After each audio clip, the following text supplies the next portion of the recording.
Hey guys, welcome to another episode of the Vinyl Den, your channel for record collecting by record collectors. I'm Nick. Today, we're talking about the Rock and Roll Hall of Fame class of 2025.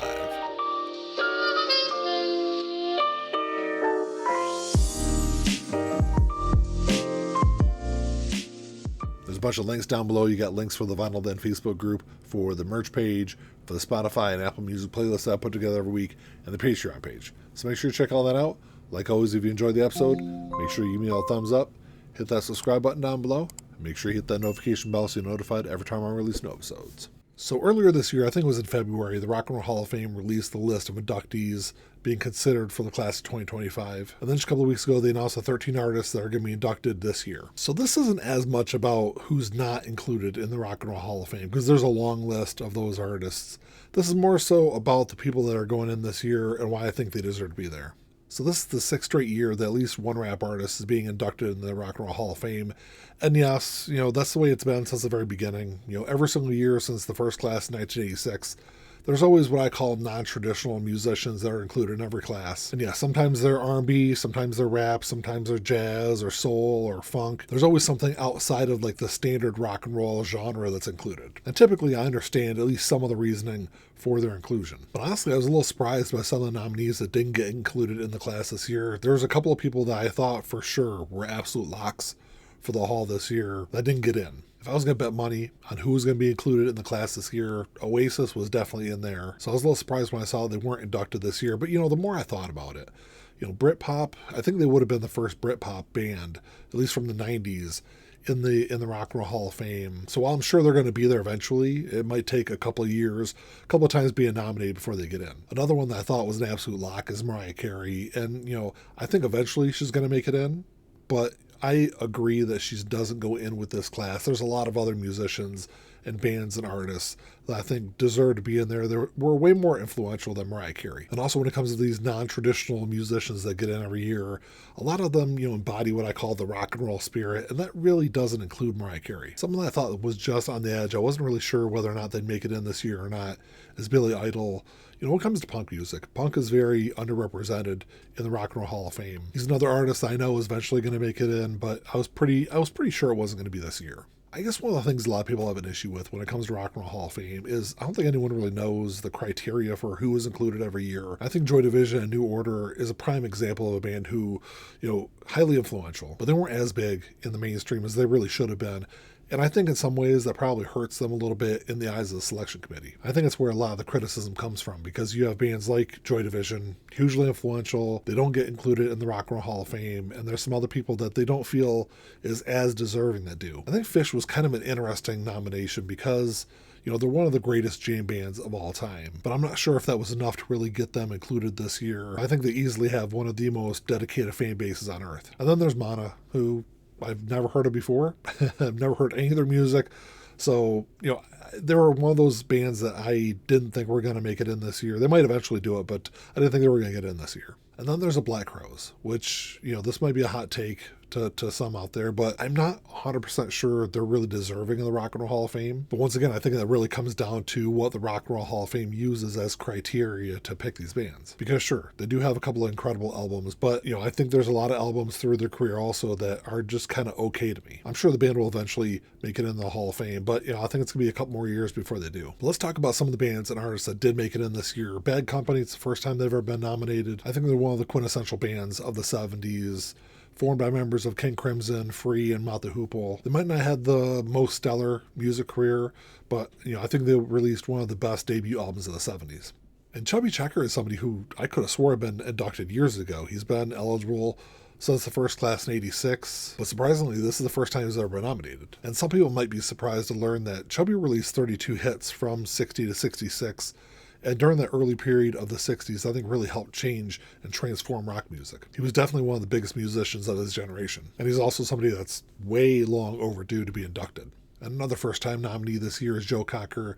He's somebody that, I think I've been kind of on the fence about whether or not I think he really deserves to be inducted or not. I think that's mainly due to the fact that, Joe's probably pretty well known as an artist who has taken songs from other artists and taken them and kind of molded them, shaped them, and reimagined them and made them his own songs. But Joe was also a very underrated songwriter in his own right. Unfortunately, Joe died back in 2014, long before his induction. So back in 2023, Cyndi Lauper was nominated for the Rock and Roll Hall of Fame, and I was really surprised that year that she was not inducted. But I'm glad she's getting in this year. I think she really deserves it. She was an absolute force musically in the 80s. She was also one of the most influential artists of the 80s. She wasn't just about music, though. She was also about style. She was about attitude. She was one of the biggest stars of the decade. For me, I think Outkast is probably the one big surprise this year. I know they did help redefine hip-hop in the post-gangster rap era, if you want to call it that. And they were really successful in taking hip-hop and blending it with, there's funk elements in there, there's soul elements also in their music, kind of making their own sound. And they helped define hip-hop at a time where I think rap was starting to get a little stale. They might not be a rock artist, and a lot of people, I'm sure, are complaining about their induction, but I think they really embody the spirit of what rock and roll has been and is. Soundgarden is a band that should have been inducted years and years ago. I don't know why it's taken so long to put them in. The band had been nominated twice before, and both of those times I thought they were a lock for those years. So when I saw them on the list this year, I didn't really know. I kind of had a feeling they were going to get overlooked this year. They were one of those pioneering bands in the early 90s that really helped change music. And honestly, I think they were the spark that ignited the grunge movement. So even though grunge, I think, has been overlooked at times in the Rock and Roll Hall of Fame, Soundgarden is one of those bands that absolutely deserve to be there. And then the last artist in the performers category is the White Stripes, and I think they're probably one of the more controversial picks this year. Don't be wrong. I think they're a great band. I think they deserve to eventually be in the Rock and Roll Hall of Fame. I'm not sure if right now is the time for them to go in, though. I think there are so many other bands that were hugely influential across the decades that I think probably should have been inducted before the White Stripes. And I get it. I think the Hall of Fame tries to include bands from, multiple generations, and that's probably why I think the White Stripes got in this year. Like I said, I think they absolutely deserve to be there. But when you have artists, huge artists, like Cyndi Lauper going in this year finally, Ozzy Osbourne finally making it in last year, Bad Company making it in this year also, there's so many other artists out there that I think really deserve to be there, in place of the White Stripes. I think waiting, another maybe 5-6 years probably would have been a better time for them to go in. And then there are 2 picks this year in the musical influence category, which this is the category that Judas Priest made it in a couple years ago. So it's not all that surprising to see the 2 picks this year. The first one was Salt and Pepper, which at first I was a little surprised by that pick, but the more I thought about it, the more I think it makes sense. They're the group in the 80s that proved that rap was just not a man's game. And while other artists like Mariah Carey, might have had bigger careers, none of them, I think, had the influence of Salt and Pepper. Somebody else that should have been inducted years and years ago was Warren Zevon. I think Warren was one of the more significant singer-songwriters come out of the 70s, and he would influence countless bands and artists that have come after him. Unfortunately, I don't think he ever really received the amount of respect that he should have gotten in his career, and unfortunately died in 2003 at the age of 56. The musical excellence category every year is very interesting because the Rock and Roll Hall of Fame, I think, does a really good job of recognizing some of those lesser-known artists from years gone by that were probably a lot like Warren, were really undervalued and made huge impacts to music over the decades. And I think Tom Bell's a great example of that. He's somebody who was a pioneer of the Philadelphia sound, which is a brand of soul music that emerged in the 70s. And something a lot of people might not know about him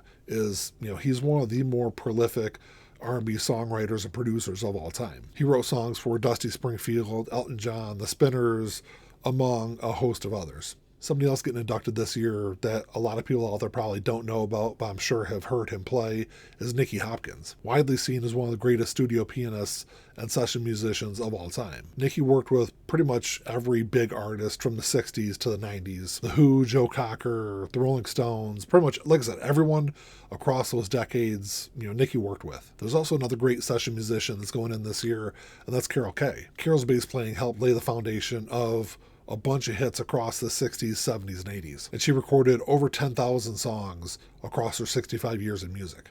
And the last category is Ahmet Ertegun Award, which just typically goes to a music executive who really kind of helped change music. And this year's pick was the very deserving Lenny Waronker, which is another person that a lot of people out there probably haven't heard of, but he was the former head of A&R and also the former president of Warner. And Lenny was monumental for helping push musicians to have more musical freedom and to push their music outside the norms. And he helped turn Warner into one of the biggest and best labels in the 70s and 80s. Lenny really drove the music industry to prioritize the music over profits. If only it was still like that today. Well, that's all I got for you today, guys. Thanks for checking the show out. Make sure you drop me a comment down below. Let me know what you guys think of this year's class. I actually think it's really good. I don't really have much of an issue with any of them. I guess the White Stripes is probably the only one that I was kind of on the fence about. Like I said, I think they deserve to be there.